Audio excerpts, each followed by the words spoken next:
it's great to be Sen and members of Parliament Kirsty Duncan and Judy Scrow. We're also joined by Carleen Jackson and Alexander Brown from the TDSB, as well as school trustee Chris Mamoliti. And to Principal Verma and Vice Principal McDonald, thank you for welcoming us here this morning.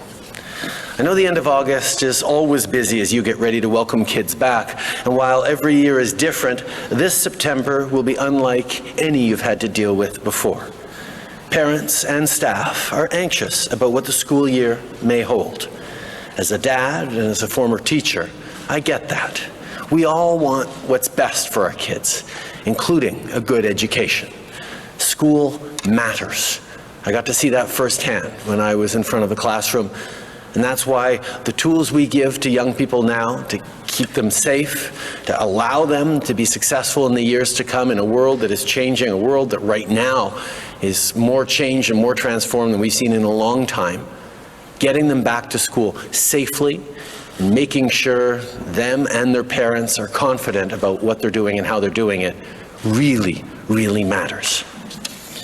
Just a few minutes ago, I had the chance to sit down with Joanne Luong and Fong Bui. They have 4 kids, and they were telling me that they're worried about sending them back to school. Like every parent, Joanne and Fong want to make sure their children are safe. But as owners of their own business, it's also hard to juggle work with the kids at home.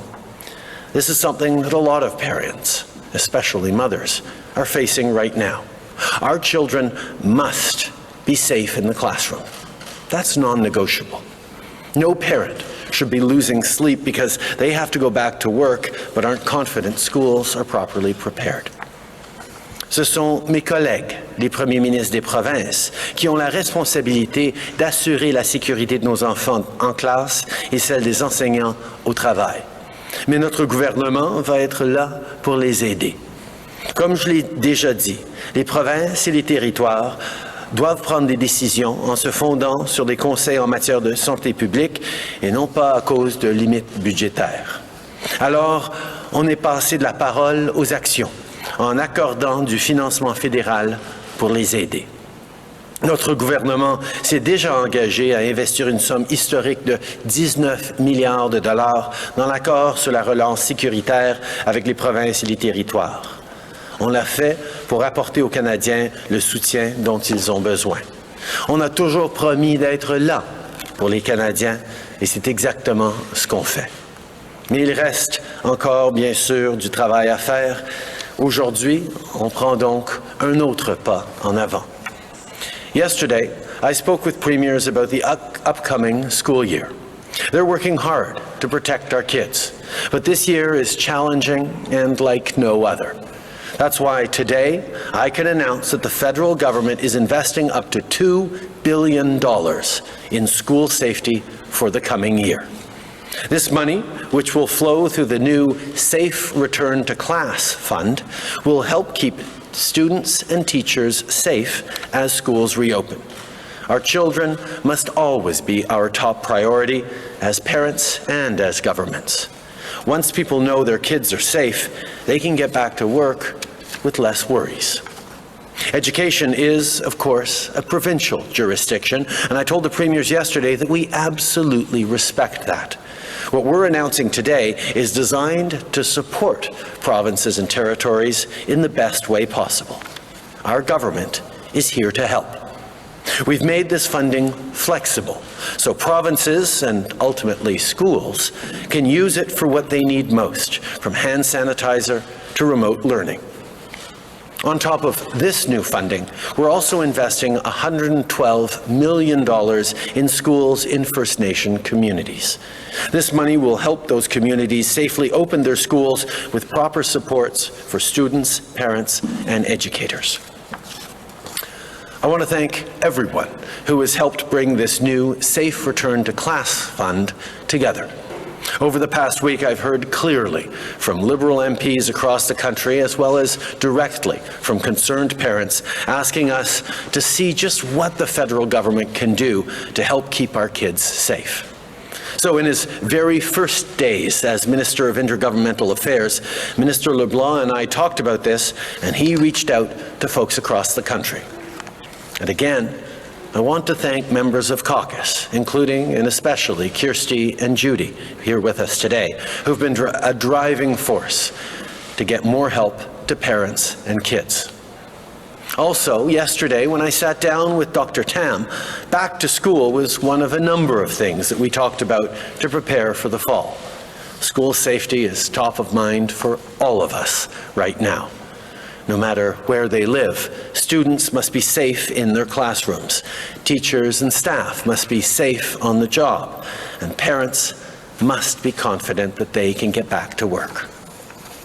Aujourd'hui, je peux annoncer que notre gouvernement investit jusqu'à 2 milliards de dollars dans le nouveau fonds pour une rentrée scolaire sécuritaire. On fait pour garder nos jeunes et leurs enseignants en toute sécurité pour la prochaine année. Ce soutien est flexible, alors les provinces et ultimement les écoles pourront s'en servir pour répondre à leurs besoins, que ce soit pour du désinfectant pour les mains ou encore pour l'apprentissage à distance.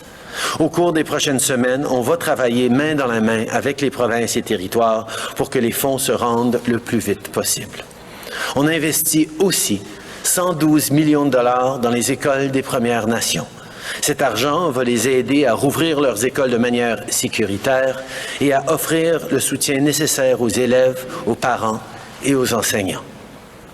Je tiens à remercier tous ceux qui ont aidé à mettre sur pied le fonds pour une rentrée scolaire sécuritaire. Au cours de la dernière semaine, j'ai entendu clairement des députés libéraux de partout au pays, mais aussi directement des parents inquiets qui nous demandent qu'est-ce que le gouvernement fédéral peut faire pour aider à garder nos enfants en sécurité. Lors de ses toutes premières journées en tant que ministre des Affaires intergouvernementales, Dominique et moi en avons parlé. Et lui, il a fait des suivis avec les membres du caucus pour développer ce plan.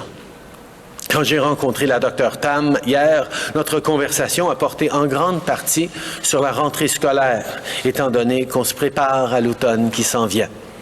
Ensemble, on a trouvé des solutions créatives pour que le gouvernement du Canada puisse aider nos familles et s'assurer que nos enfants soient en sécurité. At our First Ministers meeting yesterday afternoon, the Premiers and I discussed the measures we're taking to keep Canadians safe in the weeks and months to come. That includes today's federal support for schools and progress on everything from personal protective equipment to help for the most vulnerable. Fighting COVID-19 is a Team Canada effort, and we're all committed to continuing this work together into the fall. Je remercie les premiers ministres de leur collaboration dans plusieurs projets importants au cours des derniers mois. Comme vous le savez, la lutte contre la COVID-19 a toujours été un effort qui demande du travail concerté d'un bout à l'autre du pays. Dans les jours et les semaines à venir, je sais qu'on sera prêt à continuer d'avancer ensemble. Merci tout le monde d'être ici. Je suis content de prendre vos questions maintenant. Thank you, Prime Minister. We'll start the question period over to the phone today with 3 questions, 1 follow-up. Opératrice, c'est à vous. Merci. Please press star 1 at this time if you have a question. S'il vous plaît, appuyez sur étoile 1 maintenant pour poser une question. Notre première question est de Hélène Buzetti du Devoir. À vous la parole. Oui, bonjour, Monsieur Trudeau. Dans la mesure où l'éducation est de compétence provinciale et dans la mesure où vous n'avez pas ces 2 milliards de dollars-là, vous devrez les emprunter. Pourquoi ne laissez-vous pas les provinces s'endetter elles-mêmes si elles estiment avoir besoin de plus d'argent pour la rentrée? D'abord, on a entendu clairement à travers le pays que les parents sont inquiets de la rentrée scolaire. Je sais que les provinces travaillent toutes sur des plans pour une rentrée sécuritaire, mais les parents sont encore inquiets. Alors, on cherchait comment on pouvait aider en plus le gouvernement fédéral. Évidemment, en reconnaissant que c'est une compétence provinciale, mais le besoin est réel et criant. Donc, de pouvoir envoyer cet argent aux provinces pour qu'ils puissent faire encore plus pour protéger les parents, pour assurer que cette relance économique, que ce retour à l'école, que les prochains mois où on va continuer de vivre avec la COVID-19 se passent le mieux possible. C'est la décision qu'on a prise pour aider encore plus les familles au Canada. On prend mais cet argent, vous ne l'avez pas plus que les provinces. Alors pourquoi faudrait-il que ce soit de la dette fédérale plutôt que de la dette provinciale? Ça donne l'impression que vous trouvez que les plans provinciaux sont pas suffisants. Et qu'est-ce que vous dites à vos détracteurs qui disent que, en fait, vous essayez d'acheter votre réélection en jouant au sauveur? Je pense que les gens qui écoutent les parents d'un bout à l'autre de ce pays savent très bien qu'il n'y a quasiment pas d'autres sujets dont les gens sont en train de discuter ces semaines-ci. Tout le monde a des questions sur la rentrée scolaire, sur comment ça va se passer à travers le pays. Oui, il y a des provinces où ça va mieux en termes de chiffres de COVID-19, mais on sait très bien qu'il y a une possibilité d'une deuxième vague. Et on a reconnu que même si c'est pas une juridiction fédérale, on peut aider. On a fait une promesse aux Canadiens dès le début de cette pandémie d'être là pour ceux qui en avaient besoin et on a vu que les besoins sont là pour les parents. Alors, d'appuyer les provinces pour leur donner plus de ressources pour vraiment faire tout ce qui est nécessaire pour assurer la sécurité de nos enfants, c'est quelque chose de primordial. Merci. Opératrice, prochaine question. Merci. Thank you. The next question is from Laura Stone from the Globe and Mail. Please go ahead. Hi, Prime Minister. Good morning. You're announcing this money a couple of weeks and in some cases days away from schools reopening. So why didn't you make this money available sooner? And can you respond to criticisms that you are trying to make your government look like a political savior by swooping in at the last minute?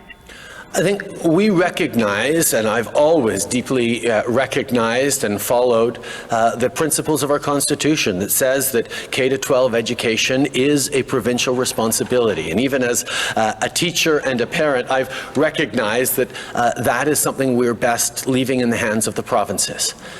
However, over the past week or so, I've heard from so many Liberal MPs, so many parents across the country who are still extremely worried about how that reopening is going to go. Now, we've seen the provinces put forward plans for that reopening, and they are confident that they're doing what is necessary, but parents were still concerned. So we said, let's give the provinces even more resources to be able to do everything that is necessary to keep our kids safe. Now, what they choose to do will be up to them and the conversations they have with parents and with citizens in their provinces.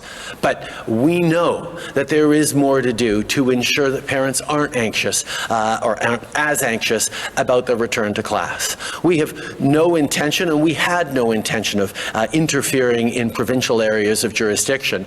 That's why this money coming in to be able to top up the plans that the premiers have set forward is going to be something that will give people confidence, not just in the safety of their kids, but in their ability to get back to work and our economy to get going once again. Following up, Laura. And Prime Minister, you're making this announcement in the Toronto area. Obviously, there have been some vocal critics of Ontario's plan, particularly around class sizes. So are you saying with this money that Ontario's back-to-school plan is not good enough? And do you expect the Ford government to use it primarily to lower class sizes? As I said, we've heard from parents right across the country who are concerned about sending their kids back to school. So this is money that is going to help right across the country in every province and territory. Also, like I said, we fully respect provincial jurisdiction over education. This money is there to help keep our kids safe, but the provinces will determine the best way to make sure that this money is spent in ways that keep our citizens and our kids safe. Thank you. Operator, last question on the phone. Thank you. Merci. La prochaine question est... Oui, bonjour.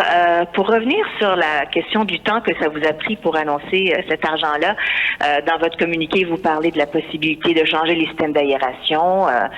Monsieur Trudeau, les enfants au Québec ont déjà commencé à rentrer dans les écoles. Je pense pas qu'on va se mettre à refaire le système d'aération maintenant. Ça aurait pu être fait en juillet, en août. Alors, pouvez-vous m'expliquer pourquoi vous avez attendu si longtemps? Est-ce que c'est parce que c'était une question de compétence et vous vouliez pas piler sur les pieds des provinces? Comme j'ai dit, la question de compétences est extrêmement importante pour nous et on reconnaît que les provinces ont mis sur pied leur plan pour recommencer de façon sécuritaire l'année scolaire.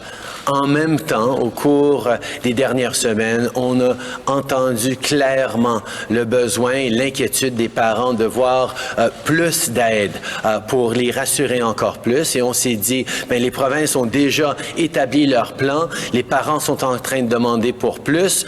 Nous, on ne va pas dire aux provinces qu'est-ce qu'ils devraient faire, mais on peut s'assurer que les provinces aient des ressources supplémentaires pour baisser le niveau d'anxiété des parents. Donc, c'est une reconnaissance que même avec les plans que les provinces ont établis, les parents demeurent encore inquiets et c'était une façon pour aider les provinces à faire encore mieux pour réduire l'anxiété des parents. En suivi, Lina?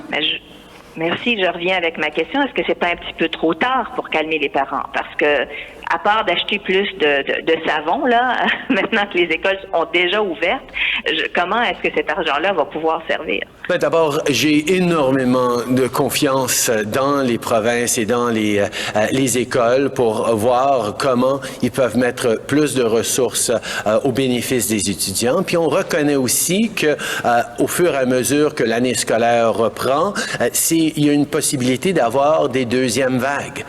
Et cette réalité veut dire que ces ressources-là vont pouvoir aider pour amener des choses qui seraient peut-être pas une priorité ou des choses auxquelles ils ne pensent pas maintenant, qui vont peut-être devenir nécessaires à la mi-septembre ou en fin octobre. Alors, de s'assurer que les provinces aient plus de ressources pour pouvoir protéger les jeunes, je pense que c'est quelque chose que tous les parents et tous les gens comprennent à travers le pays.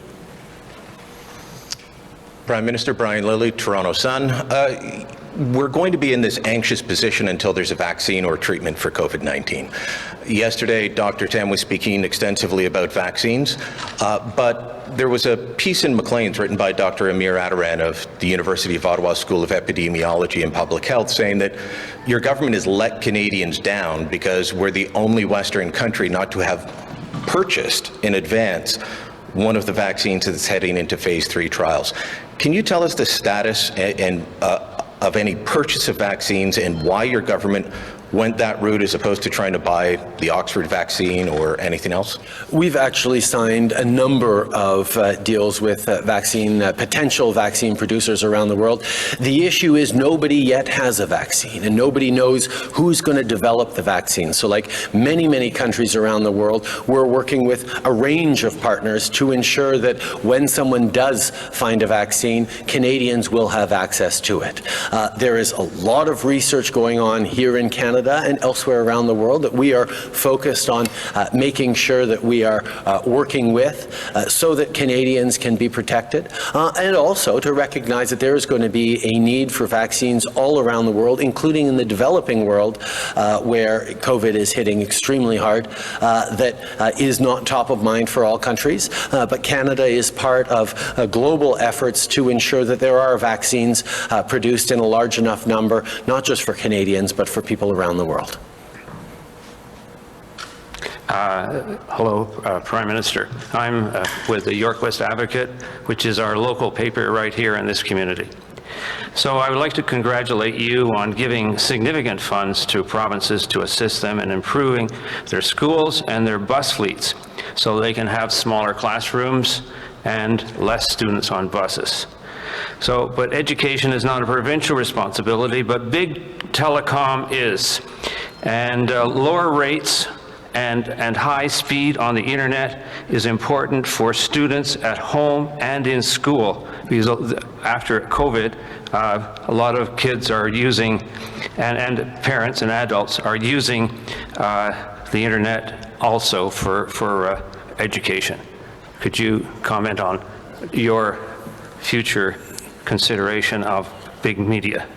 It is not just a question of investing in digital access and broadband access for Canadians in the future. It's about investing in it right now. We've made significant investments over the past years, particularly in underserved areas that are often rural or remote, but we recognize that data charges and the cost of cell phones has been a real challenge for Canadians over the past many years. That's why we made commitments around reducing their cell phone bills by 25%, why we've moved forward on greater investments and partnerships with companies that are ensuring that people have better access to this digital future we're all part of. We know that online activity, online business, online learning is going to be increasingly important in the coming years, and Canadians need to have that full access right across the board, and that's what we're working on. Good morning, Prime Minister. Marie Morrissey, CBC. If you can please answer in both English and in French. Is this announcement today meant to pay for what the provinces have already announced, or is this extra money to pay for extra measures? This is incremental funding. This is money that will go towards some of the things that the provinces hadn't moved forward with already. We wanted to make sure that resources weren't an overly limiting factor in doing things to keep our kids safe. We've heard very clearly from parents over the past weeks the level of anxiety they have, and extra measures that provinces can put forward to make sure that kids are safe is what will be available for with these funds. Nous reconnaissons à quel point les parents sont inquiets, même avec les plans que les provinces ont déjà mis de l'avant. Alors, cet argent va permettre des actions et des mesures supplémentaires pour vraiment rassurer les parents et assurer que nos enfants soient en sécurité pendant l'année scolaire. Hello, Prime Minister. My name is Salman Faruqi. I'm from the Canadian Press. An independent panel set up to oversee the use of solitary confinement in federal prisons says it has been blocked doing its work by Correctional Services Canada. How do you respond to concerns this raises about the treatment of prisoners, and will you add some other kind of oversight, such as judicial oversight? Obviously, it was really important for us to follow through on our commitment to end administrative and disciplinary segregation, which we've moved forward on. But the concerns brought forward by the panel, of course, are things that we're taking seriously. I know Minister Blair and Corrections Canada are engaging on this issue, and we'll have more to say in the coming days. Good morning, Prime Minister. Lena Latifat from CP24. I want to ask you, were premiers across this country consulted, and how will this money be rolled out, and how will it be divided? Yesterday, I had the opportunity to have my 17th First Minister's meeting since the beginning of the COVID crisis back in March. This was an opportunity to highlight our desire to help out the premiers in an area that is very much their jurisdiction of keeping kids safe in schools. So we put forward $2 billion in a way that is entirely flexible so that they can do the things that are necessary to keep kids safe in their jurisdictions across the country. What we've asked for is that come December, they tell us what they did with the money, how they kept kids safe, so that we can release the second half of this money. This is something that will allow the money to flow quickly and to do those extra things that will reassure parents that their kids are safe in terms of that. The decision we made on how to divide the money across the country was very straightforward. We looked at Statistics Canada's numbers for Canadians between the ages of 4 and 18, and that is how we divided the money in a fair way with a $2 million base rate, if you want to get into the technical details of it. But the premiers were very pleased with this funding going forward, and have are certainly intending to make sure that kids are kept safe with it. Hi, Prime Minister. Ashley Legasic from News Talk 1010. Do you truly think it's realistic that with less than 2 weeks to go until kids are back in class, that this money is coming at a good enough time and that it can be divided provincially and then regionally in a matter of less than 2 weeks? The reality is the provinces all put forward plans for the safe restart with their best experts, with their resources to make sure that they were confident that schools were going to restart carefully. They've been working on that properly. They've been working on those plans, obviously, for the past months. What we realized when we saw the level of anxiety and preoccupation that parents across the country had still, even with those plans in place, we realized that we could give the provinces even more resources. Some of it could go forward right away. Some of it might be able to help out if there's a second wave later in the fall. These are the kinds of things that we know Canadians need to see their provinces acting on, and giving this money to them in order to keep our kids safe is a way for the federal government to be there to help in an area that is provincial jurisdiction. We respect the Constitution, but we needed to find a way to be there for Canadians, and that's exactly what we've done. Since the beginning of this pandemic, we made a commitment to have Canadians back through this pandemic, and that's exactly what we're continuing to do today. Thank you, Prime Minister. This concludes today's press conference. C'est ce qui met fin à la conférence de presse d'aujourd'hui. Merci tout le monde. Thank you all so much, guys. Thanks for everything. Good luck.